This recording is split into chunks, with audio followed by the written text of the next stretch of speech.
گھر میں کتا اور تصویر رکھنا. عن ابی طلحہ رضی اللہ عنہ عن النبی صلی اللہ علیہ وسلم قال لا تدخل الملائکۃ بیتا فیہ کلب ولا صورۃ کتاب بدء الخلق. ابو طلحہ رضی اللہ عنہ نبی کریم صلی اللہ علیہ وسلم سے روایت کرتے ہیں، آپ صلی اللہ علیہ وسلم نے فرمایا، اس گھر میں فرشتے داخل نہیں ہوتے جس میں کتا اور تصویر ہو، یعنی تصویریں سامنے لٹکائی ہوئی ہوں. علماء کہتے ہیں کہ فرشتوں کا تصویر والے گھر میں داخل ہونے سے رک جانے کا سبب یہ ہے کہ یہ ایک حد سے بڑی ہوئی نافرمانی ہے اور اس میں اللہ تعالیٰ کی تخلیق کی مشابہت بھی ہے، یہ امام نووی نے کہا ہے. اور بعض تصاویر ان تصاویر کے مشابہ ہوتی ہیں جن کی اللہ تعالیٰ کے سوا عبادت کی جاتی ہے.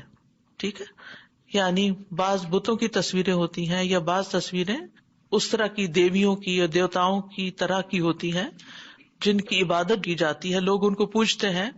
تو اس وجہ سے پھر ایسی تصویریں رکھنے کی تو اور بھی زیادہ شدید ممانعت ہے، اور باقی تصویریں اس سے مشابہ ہوتی ہیں، یعنی تصویر سے مشابہ ہے تو ہمارے دین میں اس سے منع کیا گیا ہے کہ اس کو ڈیکوریشن کے طور پر استعمال کیا جائے. اسی طرح کتے سے روکنے کی وجہ تو امام نووی کہتے ہیں، اور اس گھر میں فرشتوں کے داخل ہونے سے رک جانا جس میں کتا موجود ہو، وہ اس لیے ہوتا ہے کیونکہ کتا بکثرت نجاست کھاتا ہے، اور بعض کتوں کو شیطان بھی کہا جاتا ہے جیسا کہ حدیث میں آتا ہے، اور فرشتے شیطانوں کے اپوزٹ ہوتے ہیں، تو جہاں شیطان ہو وہاں فرشتے جو ہیں وہ نہیں آنا چاہتے. اور اس لیے بھی کہ کتے کی بدبو بہت زیادہ گندی ہوتی ہے، تو گندی بدبو کی جگہ پر، جیسے آپ کو معلوم ہے کہ مسجد میں لہسن پیاز وغیرہ کھا کے آنے سے منع کیا گیا ہے کیونکہ فرشتے جو ہیں ان کو اذیت ہوتی ہے. معلوم ہے نا یہ حدیث سب کو؟ ٹھیک، فرشتوں کو اذیت ہوتی. اسی طرح ایسے کپڑے پہن کے آ جانا، اور ماشاءاللہ آپ سب لوگ مسجد میں بیٹھتے ہیں تو آپ لوگ بھی اس بات کا بہت خیال رکھیں کہ اگر آپ کو 2-3 دن ہو گئے نہائے ہوئے اور کپڑوں سے اسمیل آ رہی ہے تو اس حالت میں پھر یہاں نہ آئے، کیونکہ فرشتے جو ہیں ان کو اذیت پہنچتی. علم کی مجلسوں کو بھی فرشتے ڈھانپتے ہیں تو پھر وہ پرے ہوتے ہیں. اور اپنی ذاتی زندگی میں بھی خصوصاً خواتین جب پیریڈز وغیرہ ہوتے ہیں تو کپڑوں کی پرواہ نہیں کرتی ہیں، اپنی صفائی کا لحاظ نہیں رکھتی، جس کی وجہ سے پسینہ ساتھ شامل ہو جاتا ہے اور وہ گندی اسمیل آنے لگتی ہے انسان سے. تو ان چیزوں سے فرشتے جو ہیں وہ اذیت محسوس کرتے ہیں.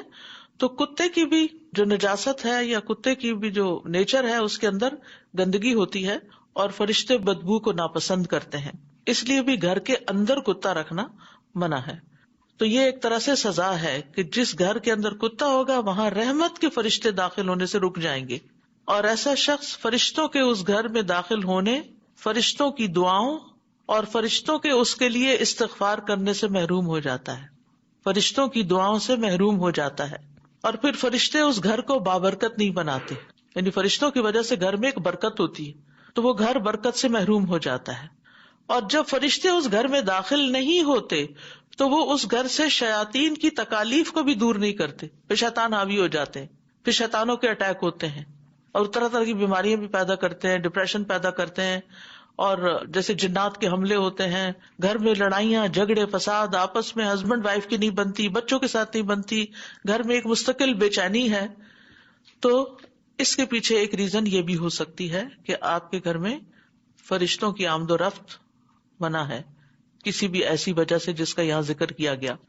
ہاں یاد رکھیے، جہاں تک ان فرشتوں کا تعلق ہے جو اپنی ڈیوٹی پر ہوتے ہیں، جو رحمت کے فرشتے نہیں، دوسری آن ڈیوٹی فرشتے جیسے کرامن کاتبین ہیں، وہ موجود ہوتے ہیں، لیکن ظاہر ہے کہ وہ بھی خوش تو نہیں ہوتے ہوں گے نا.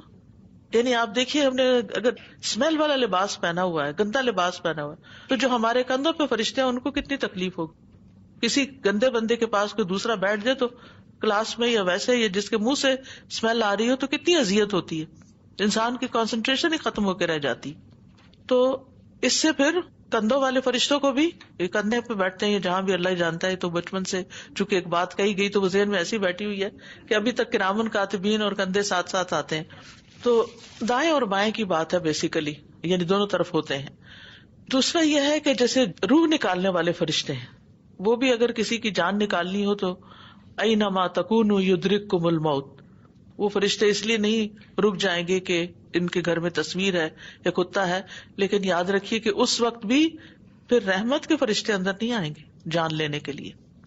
تو اس لیے اگر آپ کسی ہاسپٹل میں بھی ہوں، بعض اوقات کھانے پینے کی چیزوں یا اس کے اوپر بھی تصویریں بنی ہوئی ہوتی ہیں، میگزینز بڑے ہوتے ہیں، ایسی سب چیزوں کو یا ڈھانپ دینا چاہیے، ریموو کر دینا چاہیے وہاں سے. تو بہرحال اس حدیث سے پتہ چلتا ہے کہ گھروں میں تصاویر اور کتا رکھنے کی ممانعت ہے. اور اس کی دلیل ایک اور حدیث سے بھی پتہ چلتی ہے، جس میں جبریل علیہ السلام ایک مرتبہ حضور صلی اللہ علیہ وسلم کے پاس آنے والے تھے لیکن وہ نہیں آئے. سنن نبی داؤد کی روایت ہے. ابو ہریرہ کہتے ہیں کہ رسول اللہ صلی اللہ علیہ وسلم نے فرمایا، جبرائیل علیہ السلام میرے پاس آئے اور مجھے کہا، میں گزشتہ رات آپ کے ہاں آیا تھا، مگر اندر آنے سے میرے لیے یہ امر مانے تھا کہ آپ کے گھر کے دروازے پر تصویریں تھیں اور گھر میں تصویروں والا پردہ تھا اور گھر میں کتا بھی تھا. چنانچہ آپ گھر میں تصویر کے متعلق حکم دیجئے کہ اس کا سر کاٹ دیا جائے، یعنی اگر کوئی چیز ایسی ہے بھی تو آنکھوں اور اس کے منہ کے اوپر یعنی کہ کچھ مل دیا جائے.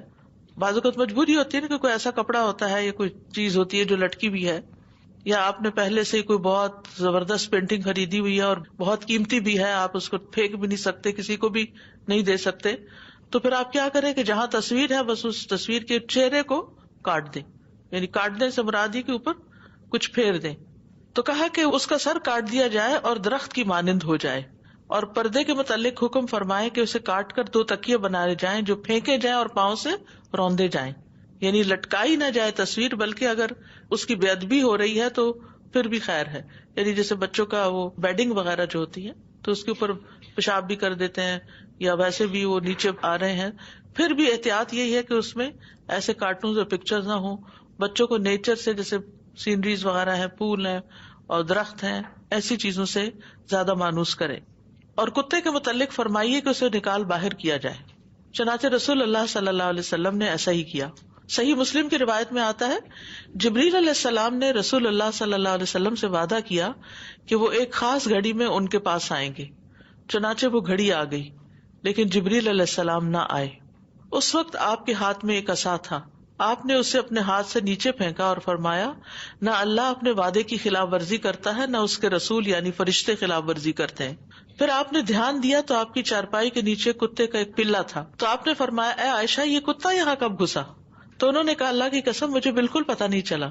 چنانچہ آپ نے حکم دیا تو اس پلے کو نکال دیا گیا.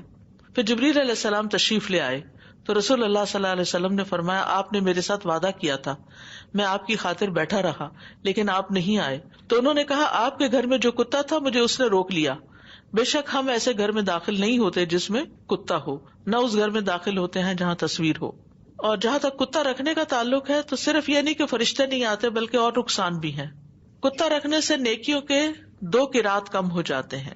حدیث میں آتا ہے، صحیح مسلم کی روایت ہے، جس گھر والوں نے جانوروں کی حفاظت یا شکاری کتے کے علاوہ، یہ 2 الاؤڈ ہیں، گھر کی حفاظت جیسے باہر گیٹ کے پاس ہے، آؤٹ سائڈ ہے، اور شکاری کتا جس سے شکار کیا جاتا ہے، تو قرآن میں اس کے بارے میں آتا ہے کہ اس کا پکڑا ہوا شکار بھی حلال ہے، یعنی اس کے اپنے ایک کام کی وجہ سے. یعنی اللہ تعالیٰ نے کتوں کو بیکار نہیں پیدا کیا، ان سے بہت سے کام لیے جاتے ہیں. اگر آپ گننے لگے تو کئی ان کے فائدے بھی ہیں، لیکن کتے اس کام کے لیے نہیں کہ آپ گھر میں ان سے کھیلنا شروع کر دیں یا پالنا شروع کر دیں. وہ جن کاموں کے لیے اللہ نے بنائے ہیں وہی کام ان سے لیے جائیں.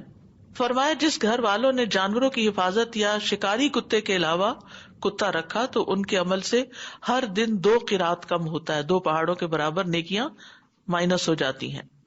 تو شکار یا کھیتی باڑی کی حفاظت یا گھر کی حفاظت کے لیے باہر کی طرف کتا رکھنے کی اجازت ہے، اسے گھر سے باہر باندھا جائے.